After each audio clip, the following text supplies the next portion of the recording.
अतः सा शुशुवे सद्यो देवहूति स्त्रियः प्रजाः सर्वास्ताश्चारु सर्वांग्यो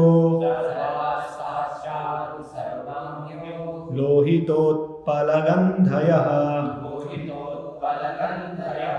हरे कृष्णा। तो यहाँ कई दिन से हम इस अध्याय में चर्चा कर रहे हैं। आप लोग पूर्व जो कक्षाएं हुई उनमें इन विषयों को आपने समझा कि देवहूति की जो कामेच्छा थी वो किस प्रकार से कर्दम मुनि ने उन्हें संतुष्ट किया। उनकी योगिक शक्ति से किस प्रकार से एक विशेष विमान उन्होंने बनाया और अपने आप को 9 रूपों में विस्तार किया। और इसके पूर्व श्लोक में हमने देखा कि उन्होंने अपने वीर्य को 9 भागों में विभाजित करके उनके गर्भ में प्रदान किया। और आज ये श्लोक में वर्णन आता है कि उसके तुरंत बाद उसी दिन देवहूति ने 9 कन्याओं को जन्म दिया जिनके अंग अंग सुंदर थे और उनसे लाल कमल की सी सुगंधी निकल रही थी। तो यहां हम देखते हैं श्रीमद् भागवतम में सबसे परम आध्यात्मिक विषय के साथ साथ भी इस भौतिक जगत के बहुत सारे विषयों का ज्ञान सम्मिलित है। इसी अध्याय के 11वें श्लोक में श्रील प्रभुपाद इस चीज का वर्णन करते हैं। प्रभुपाद तात्पर्य में लिखते हैं, वैदिक साहित्य केवल शिक्षाओं से पूर्ण नहीं है अपितु सिद्धि प्राप्त करने के उद्देश्य से भौतिक अस्तित्व के लिए करणीय के विषय में भी सहायक है। मतलब हम देखते हैं कि बद्धावस्था में जो हमारी भौतिक इच्छा है, विशेष रूप से यहाँ वर्णन है जो कामेच्छाएं हैं, उनको किस तरह से पूर्ण किया जाए, उनकी शिक्षा और भक्तों के माध्यम से व्यवहारिक उदाहरण हमारे लिए यहाँ प्रस्तुत होता है। तो श्रील प्रभुपाद यहाँ तात्पर्य में इस विषय को समझाते हैं। श्रील प्रभुपाद लिखते हैं, देवहूति अत्यधिक कामोत्तेजित थी जिससे उसके अधिक अंडाणु स्खलित हुए और 9 कन्याएं उत्पन्न हुई। स्मृति शास्त्र तथा साथ ही साथ आयुर्वेद में यह कहा गया है कि जब पुरुष का स्खलन अधिक होता है तो पुत्र उत्पन्न होते हैं और जब स्त्री का स्खलन अधिक होता है तो पुत्रियां उत्पन्न होती है।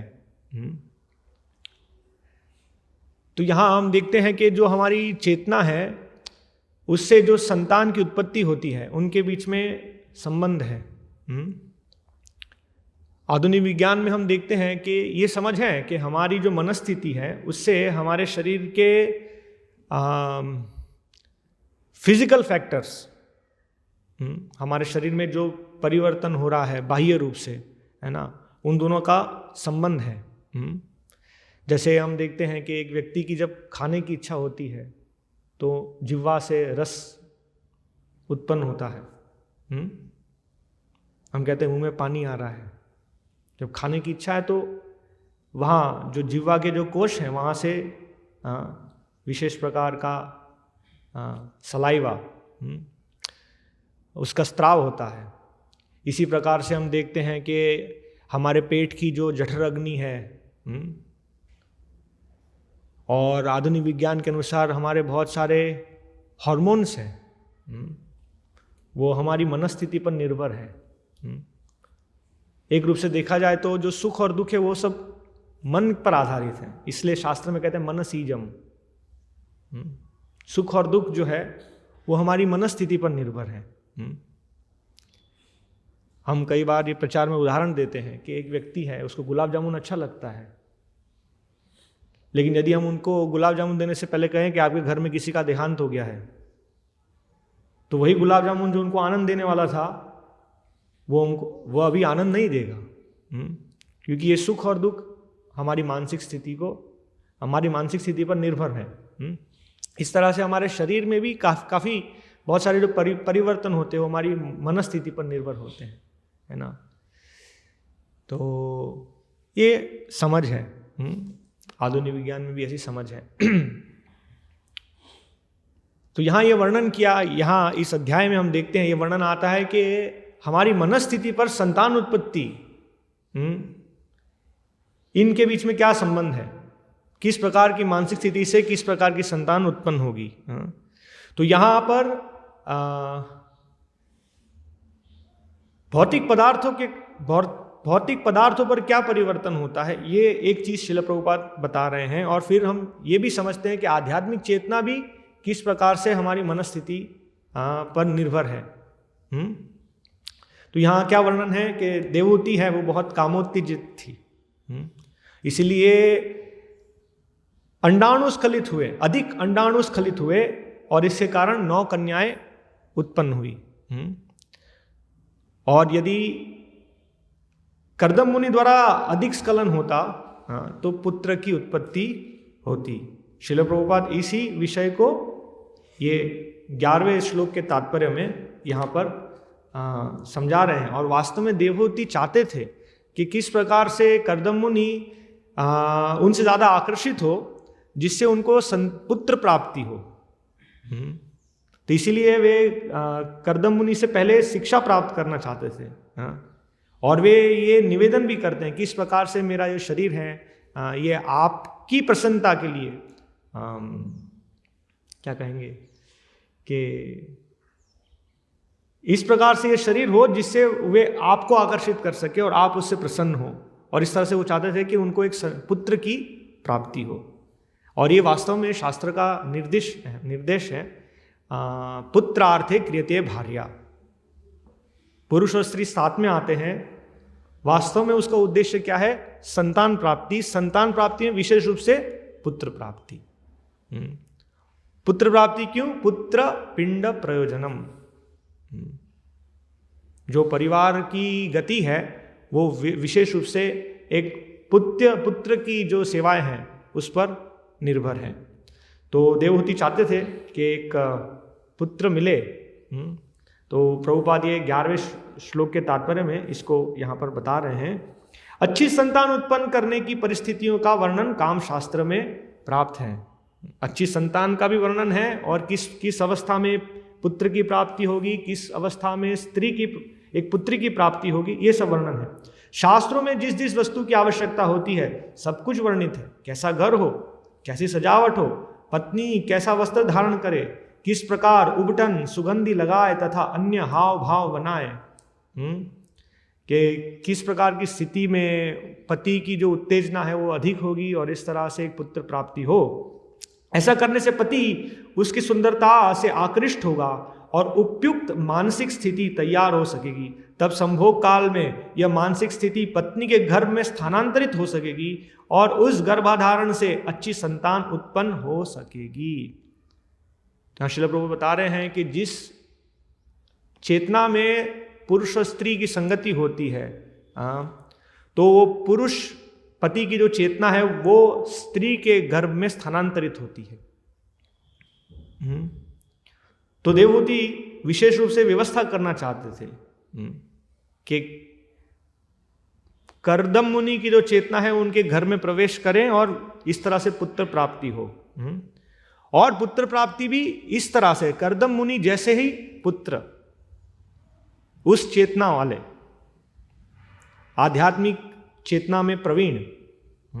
ये भी हमने इसके पूर्व श्लोक में देखा। कर्दम मुनि की 2 विशेषताएं यहाँ पर उनको संबोधित किया गया, आत्मवित् और सर्व संकल्पवित्। पूर्व श्लोक में हमने देखा आत्मवित् मतलब वो आत्म तत्वों को जानने वाले हैं, वो जानते हैं वास्तव में कि वो भगवान के नित्य दास हैं, है ना। हम देखते हैं सामान्यतः जो गृहस्थ जीवन में है उनको कहा गया है अपश्यताम आत्म तत्वम। वो आत्म तत्व को नहीं जानते हैं, इसलिए उन्हें कहते हैं गृह मेधी। और जो आत्म तत्व को जानते हैं वो वास्तविक में गृहस्थ। तो कर्दम मुनि है आत्मवित्। उन्होंने भगवान का दर्शन प्राप्त किया, भगवान की विशेष कृपा प्राप्त की, और आगे जाके हम देखते हैं देवहूति खेद करती है कि मैंने आपकी संगति की लेकिन फिर भी मैं भगवान की बहिरंगा शक्ति से मोहित हो गई। ये भगवान की जो बहिरंगा शक्ति है इतनी बलवती है, ये सबको मोहित कर लेती है। आध्यात्मिक जीवन में जो प्रवीण है उन्हें भी हमेशा सावधान रहना चाहिए। श्रील प्रभुपाद कहते हैं कि मेरे जो शिष्य हैं वो माया से नहीं डरते हैं, है ना। क्या ये प्रसंग श्रील प्रभुपाद को, यदि श्रील प्रभुपाद कहते हैं मेरी एक शिकायत है ना, कि जो मेरे शिष्य हैं वो माया से नहीं डरते हैं। हाँ, क्योंकि हम देखते हैं बद्ध जीव का स्वभाव है, उनको लगता है कि हम माया पर विजयी हो जाएंगे, लेकिन भगवान कहते हैं दैवी एष गुणमयी मम माया दुरत्यया। दुरत्यया दुर्जय, माया के प्रभाव से बाहर निकलना बहुत ही कठिन है। तो यहाँ देवहूति हम देखते हैं कि किस प्रकार से उनका पालन पोषण हुआ, उनके पिता, और वे कर्दम मुनि के अर्धांगिनी है। तो उन्होंने इतनी विनम्रता से कर्दम मुनि की सेवा की, लेकिन ये जो शारीरिक आकर्षण है उससे मुक्ति बहुत कठिन है। उससे इस कामेच्छा से मुक्त होना ये कितना कठिन है। तो आगे जाके देवहूति खेद करते हैं। तो हम यहां समझ रहे थे कि वैदिक शास्त्र में सब ये वर्णन है कि किस प्रकार से संगति होना, किस प्रकार से पुत्र प्राप्ति होगी, और गूढ़ विषय है कि पुत्र प्राप्ति भी किस प्रकार की चेतना में होनी चाहिए जिससे उत्कृष्ट चेतना की संतान प्राप्त हो। तो श्रील प्रभुपाद तात्पर्य लिखते हैं, यहां पर देवहूति के शारीरिक वैशिष्ट्य का विशेष उल्लेख है।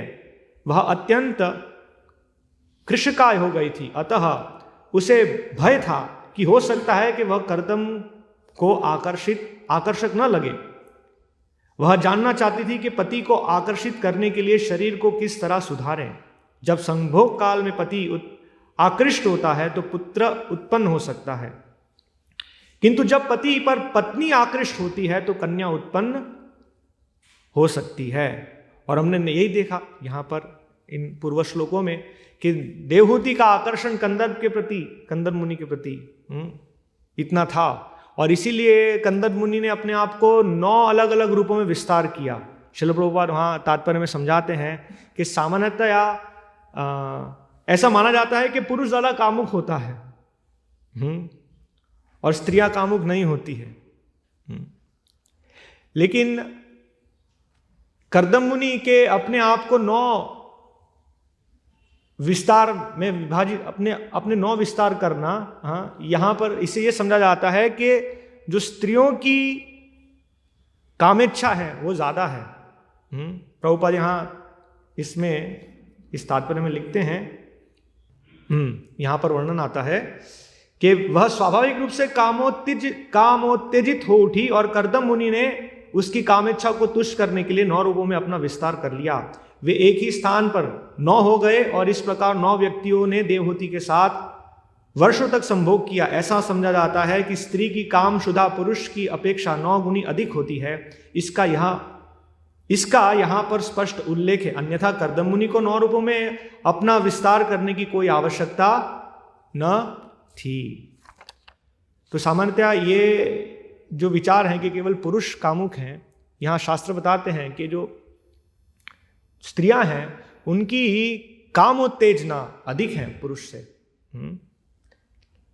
लेकिन ये आवृत होती है, बाहर प्रकट नहीं होता है। और विशेष रूप से शास्त्र की व्यवस्था ऐसी है, शास्त्र के निर्देश से समाज का संगठन भी ऐसा होना चाहिए कि जो हमारी कामेच्छाएं हैं, है ना, वो ऐसे बाहर प्रकट नहीं हो, क्योंकि वास्तव में ये हमारी पार्श्विक वृत्ति है। ये एक सभ्य समाज का लक्षण नहीं है।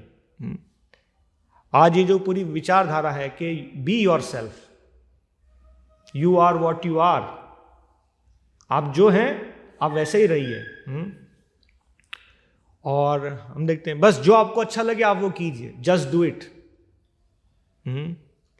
ये सब हम देखते हैं कि आज के युवा वर्ग जिन वाक्यों से प्रोत्साहित होते हैं, उनकी चेतना, या उनको बताया जाता है कि आप अपने आप को व्यक्त कीजिए, एक्सप्रेस योर सेल्फ। आपके हृदय में जो भी है आप उसे अंदर मत दबा के मत रखिए, इससे आपको घुटन अनुभव होगा। आप जो भी है उसे आप एक्सप्रेस कीजिए। लेकिन शास्त्र विशेष रूप से समझाते हैं कि अंदर अंदर है क्या? अंदर तो केवल काम, क्रोध, लोभ, मोह, मद, मत्सर्य है ना।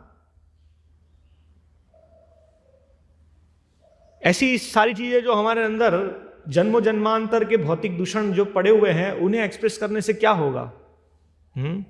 तो किस प्रकार से इन संदूषणों से हम मुक्त हो, उस जो विधि है उसे कहते हैं संस्कार। मनुष्य जीवन पशु जीवन के स्तर से ऊपर उठने के लिए है, उसे कहते हैं संस्कार। श्रील प्रभुपाद इसलिए बताते हैं 10 विध संस्कार, जिसकी शुरुआत होती है गर्भाधान संस्कार से। पहला संस्कार है जन्म के पूर्व शुद्ध चेतना में एक जीव माता के गर्भ में प्रवेश करता है। तो यहां हमने देखा कि भौतिक संयोजन और इस प्रकार से किस प्रकार से अच्छा शरीर होगा, इस पर आज आधुनिक विज्ञान में बहुत समझ है। किस अवस्था में पुरुष और स्त्री संगति करेंगे, कैसा शरीर होगा। एक पूरा विभाग है जिसे कहते हैं यूजेनिक्स। पुरुष के कैसे गुण होने चाहिए, स्त्री के कैसे गुण होने चाहिए, इस प्रकार ऐसी संतान हो जिनका कद कैसा होगा, जिनका रूप कैसा होगा, जिनका रंग कैसा होगा, है ना, वो बलवान होंगे, बुद्धिमान होंगे, रूपमय होंगे।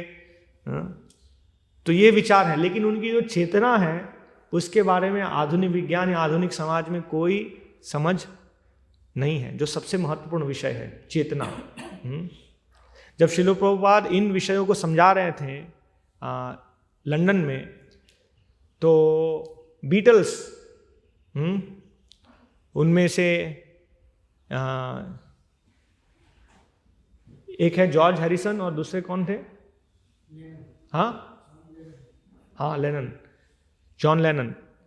तो श्रील प्रभुपाद जब उनको ये समझा रहे थे तो प्रभुपाद ने बताया कि इस चेतना में पुरुष और स्त्री की संगति होती है और इसे गर्भाधान संस्कार कहते हैं। तो उन्होंने श्रील प्रभुपाद को आश्चर्य व्यक्त किया कि हमारे देश में तो इसका कोई विचार नहीं है। हमारे देश में स्थिति क्या है कि एक युवक और एक युवती वे शनिवार रात्रि एक बार में मिलते हैं, नाचते हैं, शराब पीते हैं और संगति करते हैं और उससे संतान उत्पत्ति होती है।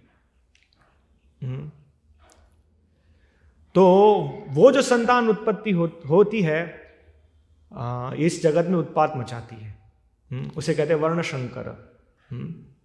इसीलिए विशेष रूप से वैदिक समाज में जो वर्णाश्रम व्यवस्था है वो मनुष्य समाज को नियंत्रित करता है धार्मिक अनुष्ठानों से। श्रील प्रभुपाद इस विषय को भगवद गीता के पहले अध्याय के 40वें श्लोक के तात्पर्य में समझाते हैं। श्रील प्रभुपाद यहाँ तात्पर्य में लिखते हैं, जीवन में शांति, सुख तथा आध्यात्मिक उन्नति का मुख्य सिद्धांत मानव समाज में अच्छी संतान का होना है। वर्णाश्रम धर्म के नियम इस प्रकार बनाए गए थे कि राज्य तथा जाति की आध्यात्मिक उन्नति के लिए समाज में अच्छी संतान उत्पन्न हो। तो राज्य के स्तर पर, गवर्नमेंट के स्तर पर और समाज के स्तर पर पारिवारिक और सामाजिक प्रथाएं हैं, उनसे ध्यान रखा जाता था कि समाज में अच्छी संतान आए।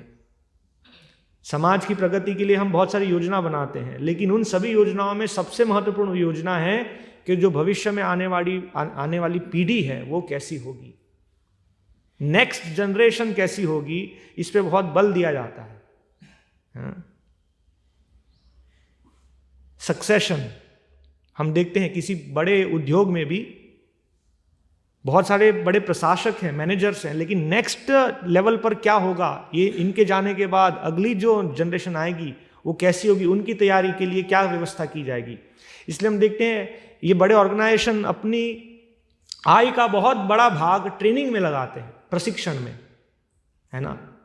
और प्रशिक्षण से पहले सबसे अच्छे व्यक्तियों को चुनना, उनकी भर्ती करना, है ना, उसमें बहुत विचारधारा होती है। इसी प्रकार से एक प्रगत समाज या सभ्य समाज है वो ध्यान रखेगा कि अगली पीढ़ी है वो कैसी आ रही है ना। तो अगली पीढ़ी केवल उनके शारीरिक हाव भाव पर निर्भर नहीं है, उनकी चेतना, किस चेतना में वो इस जगत में आते हैं, है ना। तो ये बहुत ध्यान रखा जाता है, इसीलिए ये सब संस्कार को पालन किया जाता है, 10 प्रकार के संस्कार को। तो श्रील प्रभुपाद आगे लिखते हैं, ऐसी संतान समाज में स्त्री के सतीत्व और उनकी निष्ठा पर निर्भर करती है। स्त्री और पुरुष दोनों के ऊपर निर्भर करते हैं। हमने देखा कि पुरुष की चेतना स्त्री के गर्भ में स्थानांतरित करती है, लेकिन यहां श्रील प्रभुपाद विशेष रूप से लिखते हैं, ऐसी संतान समाज में स्त्री के सतीत्व और उसकी निष्ठा पर निर्भर करती है। इसीलिए ये विशेष ध्यान रखा जाता है कि स्त्री, उनकी चेतना पवित्र रहे। और सामान्यतया यहां श्रील प्रभुपाद आगे तात्पर्य में समझाएंगे कि जो वास्तव में स्त्रियों का स्वभाव है ना, वो ऐसा है कि उनको बहुत ही आसानी से प्रलोभन देकर दूषित किया जा सके। श्रील प्रभुपाद यहां इस तात्पर्य में समझाते हैं, अतः जिस प्रकार बालक सरलता से कुमारगामी बन जाते हैं, उसी प्रकार स्त्रियां भी पतनोन्मुखी होती है, क्योंकि जो विषयासक्ति है वो ज़्यादा है। अभी यहाँ जब हम इन विषय को चर्चा करेंगे तो लोगों को सामान्यतः लगेगा कि ये हम भेदभाव कर रहे हैं, लेकिन ये भेदभाव नहीं है। ये जो श्रीमद् भागवतम है वो हमें भगवत तत्व विज्ञानम, सबसे परम विज्ञान, भगवान का विज्ञान यहाँ दे रहा है, वो शिक्षा दे रहा है। और उसकी प्राथमिक शिक्षा होगी कि हम आत्म साक्षात्कार करें, हम अपने आप को समझे। जैसे शास्त्रों का पहला निर्देश है कि हम शरीर नहीं है, हम आत्मा है। यह आध्यात्मिक जीवन का पहला सोपान है ना। इसके बिना आध्यात्मिक जीवन है नहीं, इसे कहते हैं आत्मवित्त। तो हर एक जीवात्मा को समझना है कि वास्तव में हमें शरीर नहीं है, लेकिन जिस प्रकार का शरीर हमें प्राप्त हुआ है उस शरीर को हमें समझना होगा। तो यदि हम देखें कि समाज में पुरुष और स्त्री दोनों ही अपने आप को समझ पाएं, एक पुरुष के लिए यह शिक्षा क्यों महत्वपूर्ण है, क्योंकि यदि पुरुष ऐसा सोचता है कि मैं भगवान की ये माया शक्ति से प्रभावित नहीं होऊंगा, मैं अभी आध्यात्मिक जीवन में बहुत प्रगत हो चुका हूं, तो इसकी भूल धारणा है। आध्यात्मिक जीवन में प्रगत अवस्था में भी यदि सावधानी नहीं रखी जाए, है ना, तो ये आकर्षण, स्त्री पुरुष आकर्षण, इसीलिए शास्त्र में वर्णन है कि पुंस घृत कुंभ प्रमदा अग्नि समा। पुरुष को कैसे कहा गया है? घृतक कुंभ। घी सॉलिड लगता है, क्या कहेंगे हिंदी में इसे? हाँ, ठोस। इस सर्दियों में, इस वातावरण में घी कैसा है? तरल नहीं है। हाँ, तो उसे लगता है कि हाँ अभी सॉलिड है, अभी हम ठोस हैं। लेकिन जैसे ही वो अग्नि के संपर्क में आता है तो स्थिति कैसी है? द्रव्य बन जाता है। तो इस तरह से पुरुष हैं, उनको शास्त्र ये निर्देश देते हैं, सावधान करते हैं कि यदि वे स्त्री के संबंध में आए या ये स्त्री का जो आकर्षण हुआ तो तुरंत ही आध्यात्मिक चेतना से शारीरिक चेतना में पतन होना ही है, कितना भी वो प्रगत हो। यदि वो सोचता नहीं मैं प्रभावित नहीं होऊंगा और मैं अनियंत्रित रूप से बिना सावधानी के स्त्रियों का संग करूंगा, तो क्या होगा परिणाम? इसीलिए यहां वर्णन है प्रमदा। प्रमदा मतलब जो मत्त चेतना को पागल करे। अग्नि समाह, उनको अग्नि के समान कहा गया है। तो एक जीवात्मा जो पुरुष शरीर में है उनके लिए ये सावधानी है कि हमेशा ये इस चीज का ध्यान रखना, क्योंकि एक जीवात्मा की वृत्ति है भोग वृत्ति। अभी हम सेवनमुख नहीं है, भगवान की सेवा वृत्ति नहीं है ना। तो अगर सावधानी नहीं रखेंगे तो तुरंत ही हमें लगेगा कि ये मेरे आनंद के लिए है। और इसी तरह से ये स्त्रियों के लिए आत्म साक्षात्कार है कि वे अपने आप को समझे। भगवान ने उन्हें जिस प्रकार का शरीर दिया है उस शरीर को समझे और उस शरीर का क्या प्रभाव होगा समाज में उसको समझे। श्रीपाद जयदेव स्वामी महाराज उनके एक प्रवचन में बताए इस विषय को समझाते हुए, तो वे कहते हैं उसमें कि उनका एक चर्चा हुआ उनकी गुरु बहन से। तो उनके गुरु बहन उनको बताया कि एक स्त्री है, एक आयु पर वे समझ जाते हैं कि उनके शरीर के हाव भाव किस प्रकार से पुरुष की चेतना को प्रभावित करते हैं। स्त्री भली भांति समझती हैं कि उनके किस प्रकार से वस्त्र पहनना,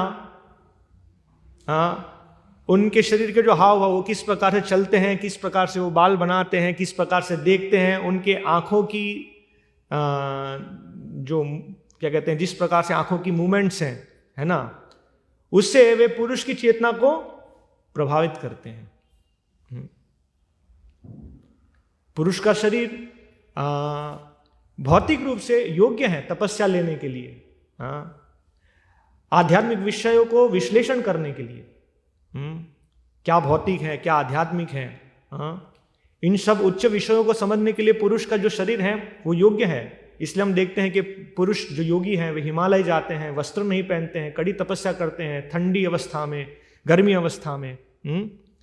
तो उन्हें सहारे की आवश्यकता नहीं है, जबकि स्त्री शरीर इस तरह से योग्य नहीं है, उन्हें हमेशा सहारा चाहिए, संरक्षण चाहिए हर अवस्था में, जीवन की हर अवस्था में। विशेष रूप से हम देखते हैं जैसे एक स्त्री गर्भवती होती है, उन्हें तुरंत एक सहारा चाहिए।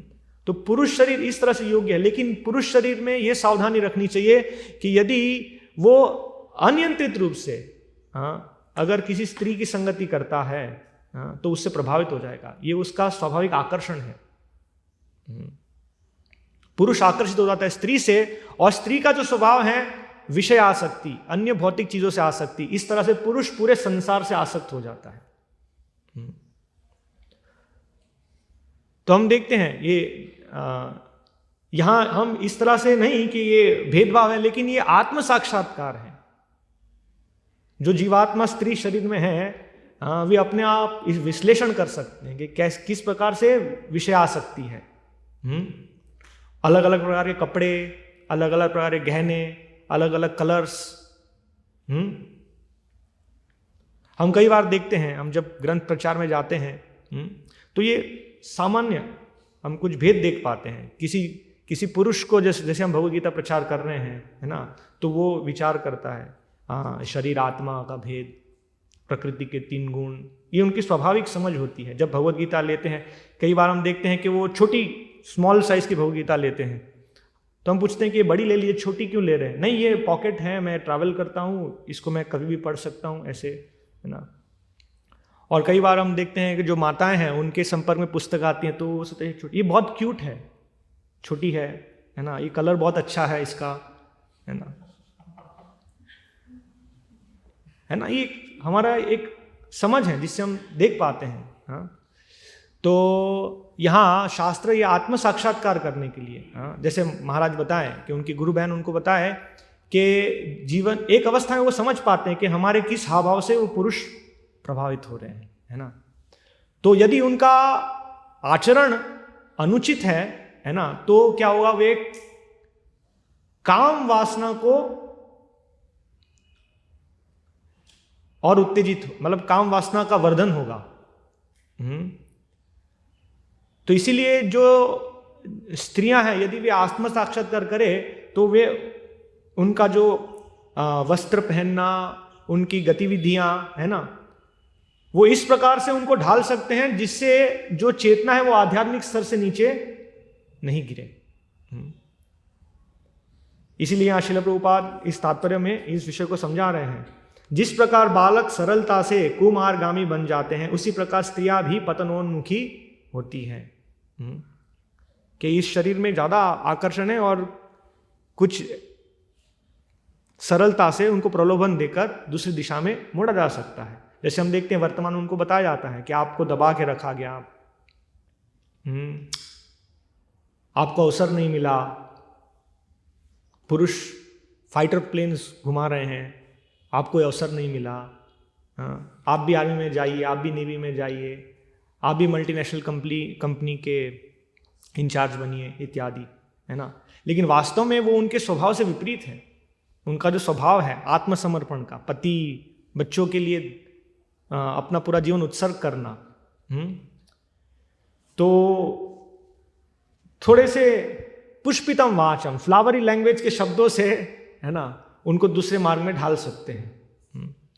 अतः बालकों तथा स्त्रियों दोनों को ही समाज के वयोवृद्धों का संरक्षण आवश्यक है, प्रोटेक्शन। जैसे यदि बड़े नहीं हैं तो बच्चों का क्या स्थिति होगा, है ना। वो शायद ऐसा खेल खेलेंगे जिसमें खुद ही को चोट लगा देंगे, छत पे खेल रहे हैं नीचे गिर जाएंगे, या कुछ नुकीली चीज से अपने को चोट पहुंचाएंगे, है ना। तो वो उनके हित के लिए है कि वयोवृद्ध हो, सामाजिक प्रथाएं हो जिससे उनका संरक्षण हो शारीरिक रूप से एक, और दूसरा है आध्यात्मिक चेतना भी उनकी संरक्षित रहे। ये बहुत महत्वपूर्ण है।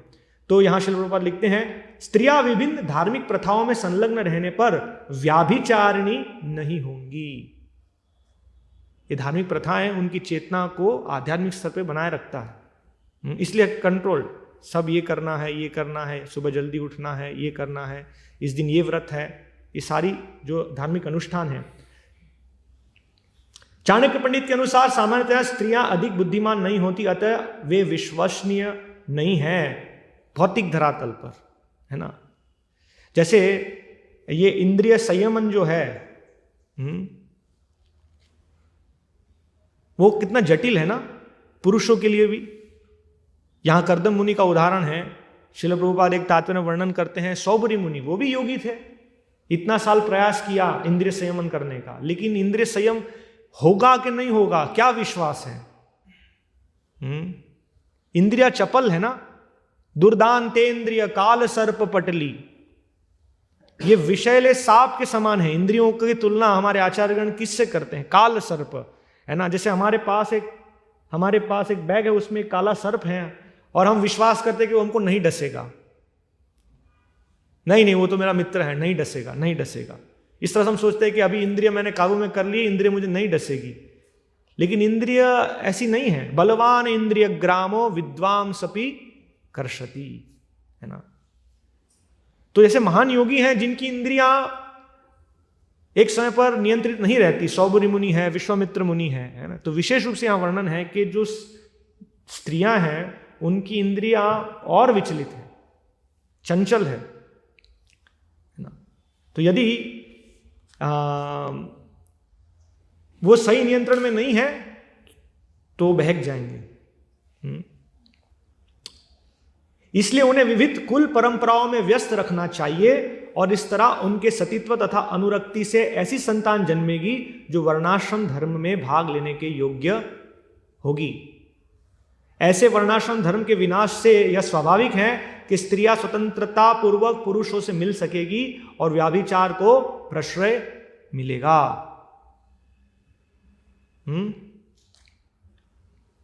तो हम देखते हैं अभी ऐसी स्थिति है ना। यहां आगे बताया है कि वयोवृद्धों को मारना नहीं चाहिए। आज ऐसी स्थिति है कि हम वयोवृद्ध जीवित हैं लेकिन उनसे अलग ही हो चुके हैं, है ना। बचपन से बाहर पढ़ाई कर रहे हैं, अकेले रह रहे हैं हॉस्टल में, पुरुष और स्त्री दोनों ही। और विशेष रूप से हम देखते हैं इस कलयुग का जो प्रभाव है, एक एक करके जो भी सद्गुणों का हास हो रहा है। ततश्चानु दिनम धर्म सत्यम शौचम क्षमा दया कालेना बलिना राजन नानशंतम आयुर्बलम स्मृति ही। कलयुग में जिस प्रकार से जो सद्गुणों का जो हास हो रहा है उसमें सबसे महत्वपूर्ण है स्त्रियों का सतीत्व। ये बहुत भयानक स्थिति है। भगवान जो अर्जुन को कहते हैं, काम एष क्रोध एष रजोगुण समुद्भव। काम और काम के पीछे पीछे उसका छोटा भाई है क्रोध, पीछे चलते हैं। ये क्या है? महाशनो महापापमा विद्येन नित्य वैरिणम। एक जीवात्मा का परम शत्रु, नित्य शत्रु ये काम है ना। और अभी ऐसी स्थिति हमने समाज में बना ली है कि किसी भी प्रकार के संस्कार या नियंत्रण नहीं है। पुरुष स्त्री दोनों ही स्वतंत्र रूप से, विशेष रूप से स्त्रियों का स्वतंत्रता पूर्वक घूमना, किस प्रकार के कपड़े पहना, किस प्रकार से आचरण करना, है ना। यहाँ पर प्रभुपाद लिखते हैं, क्या प्रभुपाद कहते हैं, ऐसे वर्णाश्रम धर्म के विनाश से यह स्वाभाविक है कि स्त्रियां स्वतंत्रता पूर्वक पुरुषों से मिल सकेगी,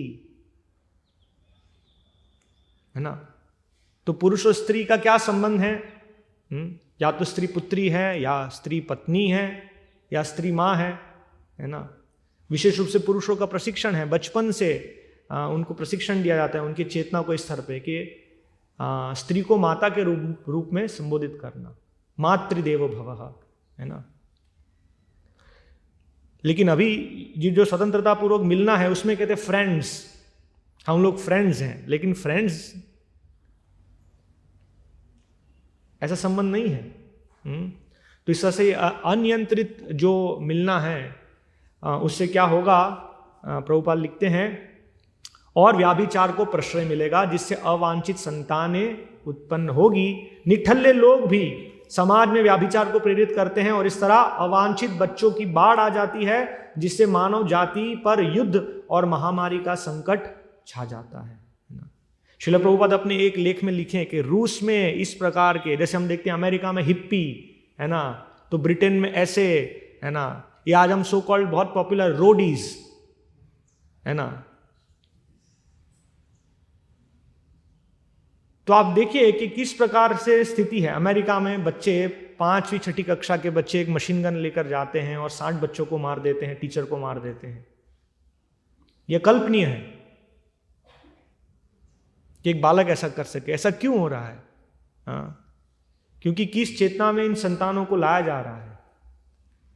एक पीढ़ी जिनकी काम उत्तेजना बढ़ती है और काम वासना में संतान को जन्म देते हैं, वो काम वासना में जो संतान उत्पन्न होती है उनकी चेतना निम्न स्तर की है, और उनसे जो संतान उसी काम वासना में उत्पन्न होती है। इस तरह से हम देखते हैं पीढ़ी दर पीढ़ी केवल ये काम वासनाओं में बढ़ोतरी हो रही है, जिसे भगवान कहते हैं महाशनो महापापमा विद्येन नित्य वैरिणम। तो ये समाज रहने के योग्य नहीं रहेगा, नर्क हो जाएगा। तो ये एक बहुत बड़ा विज्ञान है जो आज सो कॉल्ड प्रगत समाज में समझ नहीं है कि चेतना का बहुत महत्वपूर्ण प्रभाव है संतान के ऊपर, किस चेतना में संतान को लाया जाए, है ना। तो यहाँ इस उदाहरण में हम देख रहे हैं कि देवहूति चाहते थे पुत्र प्राप्ति हो, इसलिए ऐसी व्यवस्था हो, वैसा घर हो, उनका ऐसा सुंदर शरीर हो जिससे कर्दम मुनि उनसे आकर्षित हो सके और उनकी अधिक आकर्षण से एक पुत्र की प्राप्ति होगी। लेकिन हम देखते हैं यहाँ देवहूति ज्यादा आकर्षित थे, अधिक अंडाणु स्खलित हुए उनके द्वारा और 9 कन्याएं उत्पन्न हुई। 9 कन्याएं एक ही दिन गर्भवती थे। ये विशेष स्थिति है, ये कर्दम मुनि की देन। कर्दम मुनि यहां जानते थे कि उनकी इच्छा है अधिक संतान प्राप्त करना, इसलिए उन्होंने अपने आप को 9 रूपों में विभाजित किया और 9 बार उनके गर्भ में वीर्य प्रदान किया। फिर भी क्योंकि देवहूति की उत्तेजना ज्यादा थी तो इसलिए 9 कन्याएं प्राप्त हुए एक ही दिन में। उसी दिन उन्होंने 9 कन्याओं को जन्म दिया। तो हमें विशेष रूप से कृष्ण भावना भावित भक्त समाज है, उन्हें समझना होगा कि जो जगत की स्थिति जो है वो तो अच्छी नहीं है, अधोगति की तरफ है। रजोगुण और तमोगुण में वृद्धि हो रही है, इसलिए हम हमारे समाज को कैसे बचा सके, इसलिए प्रभुपाद चाहते थे। हम देखते हैं कल गए दिन श्रील प्रभुपाद का तिरुभाव दिवस था, तो श्रील प्रभुपाद अपने अंतिम क्षणों में उनके शारीरिक उपस्थिति में श्रील प्रभुपाद कहते हैं, प्रभुपाद का जो फाइनल लेसन है, प्रभुपाद कहते हैं कि कम से कम हमें सत्वगुण के स्तर पर आना होगा, क्योंकि वास्तविक ज्ञान सत्वगुण के स्तर पर संभव है। सत्वात् संजायते ज्ञानम। ये वर्तमान में जगत पूरा रजो और तमोगुण से प्रभावित है, इससे हमें पहले बाहर निकालना होगा। ये जिस सामाजिक व्यवस्था में हम रह रहे हैं वो पूरा रजोगुण, काम, क्रोध उससे प्रभावित है। हर एक व्यवस्था, शिक्षा से लेके हमारा रहन सहन, हमारा पहनना, बोलना, खाना, सब इससे प्रभावित है। इसलिए श्रील प्रभुपाद चाहते थे कि भक्तों के अलग समाज हो, हमारी खुद की सामाजिक व्यवस्था हो, कृषि गोरक्षा पर आधारित वर्णाश्रम समुदाय। तो हम इससे हमारे समाज को संरक्षण दे पाएंगे एक, और अन्य लोगों के लिए एक आदर्श उदाहरण प्रस्तुत कर पाएंगे कि वो भी कैसे इस रजोतमो गुण से बाहर निकल सके। हमारे व्यक्तिगत उदाहरण से आदर्श जीवन को स्थापित करके। तो हमें इस पे बहुत ध्यान देना चाहिए। ऐसा नहीं हो कि जब स्थिति विकट हो जाए और हम कुछ कर ही नहीं पाएंगे। हम देखते हैं वर्तमान में विश्व स्तर पे जो चल रहा है, कभी भी कोई युद्ध, एक तरफ महामारी है कोरोना और एक तरफ ऐसी स्थिति है कि सभी देशों के बीच में युद्ध है ना। हम देखते हैं अभी अजरबैजान, अर्मेनिया, फ्रांस के विरुद्ध किस प्रकार से सभी देशों का संगठन होना, ये सब सामाजिक चीजें हैं, लेकिन भक्त समाज को इसे समझना है कि कभी भी स्थिति ऐसी हो जाएगी है ना, और हमारे जीवन की मूलभूत आवश्यकता भी प्रदान नहीं होगी। और इस व्यवस्था में हम भी हमारी इच्छा नहीं है, लेकिन फिर भी हम इससे प्रभावित होंगे। ये सामाजिक उपद्रव जो होंगे, इसमें हम सब उससे प्रभावित होंगे। तो ऐसे समाज में, ऐसी शुद्ध चेतना में संतान को लाना, शुद्ध चेतना में उनका पालन पोषण हो, उनकी शिक्षा हो, है ना। एक पुरुष समझ सके कि किस प्रकार से वो इस भवबंधन, इस मैथुन आकार से कैसे मुक्त हो सकता है। गुरुकुल में एक पुरुष का प्रशिक्षण है ना, और वयोवृद्ध माताओं के द्वारा कन्याओं का प्रशिक्षण है ना, उनके सतीत्व पर उनको प्रशिक्षण मिले सतीत्व का। तो इस तरह से इस जो भगवान की जो बहिरंगा शक्ति है उसके प्रलोभनों से बच सके और अपने मनुष्य जीवन को वे सफल कर सके और कृष्ण भक्ति प्राप्त कर सके। हरे कृष्ण। श्रीमद् भागवतम की जय। श्रील प्रभुपाद की जय।